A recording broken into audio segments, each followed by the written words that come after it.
You're watching Alaska's #1 newscast. Time now for the NewsHour World Report. Well, still ahead, surfing the skies. In tonight's Day Trippin', we take you to Homer for some high-flying kite surfing. And coming up later, catching some waves, we go kite surfing in Homer. Tonight's Day Trip, and Channel 2's Ashton Goodell and photographer Jessica Hoffman get blown away by the kite surfers in Homer. Imagine what a gull sees when flying over the ocean.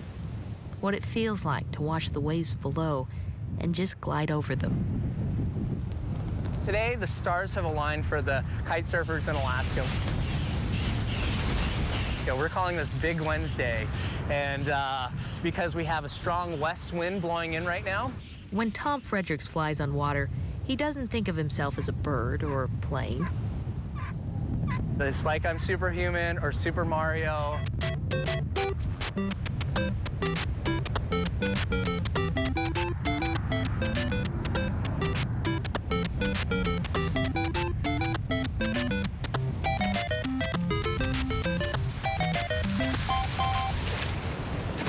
A real-life Super Mario with jumping powers. I've probably jumped over 60 feet before on water.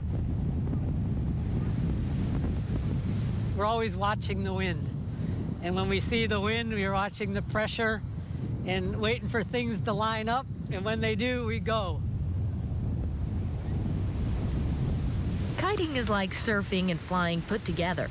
But when taking on 6 to 8 foot waves, even the superheroes of the sport sometimes have to ask for a little help. Oh dear God, please don't let me get pummeled by one of these big waves. It's definitely a sport that you want to take instruction on how to do. It's like if you just gave me your keys to your airplane, you wouldn't want me to take your airplane for a fly.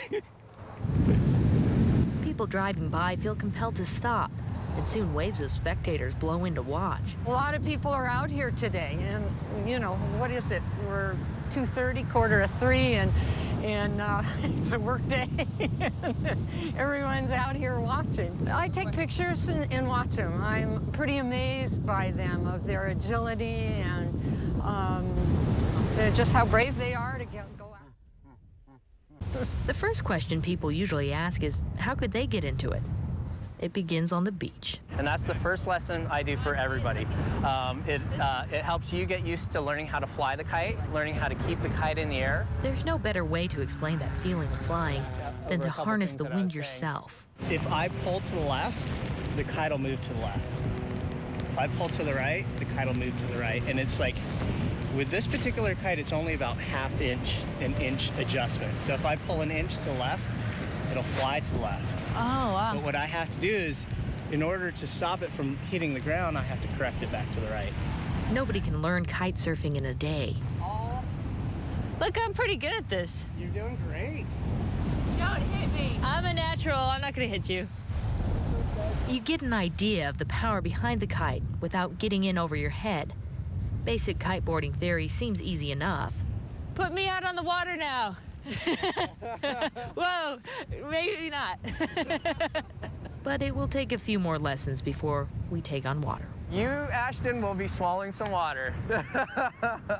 Yes, beginners do, because beginners typically have their mouths open because they're so excited. I don't feel superhuman yet, but like these guys, maybe a little more in touch with the power of nature. With photographer Jessica Hoffman, I'm Ashton Goodell, day tripping on the Homer Spit. That is looks like a lot of fun. Cool. Yeah. And if you'd like to go fly a kite, we have information on how to take lessons on our outdoor website. Go to ak.com. And while you're there, check out our picture slideshow of the kiters and find out about kite boarding. It's like kite surfing, but in the snow. Now that would be pretty rugged, too. That would be fun, too.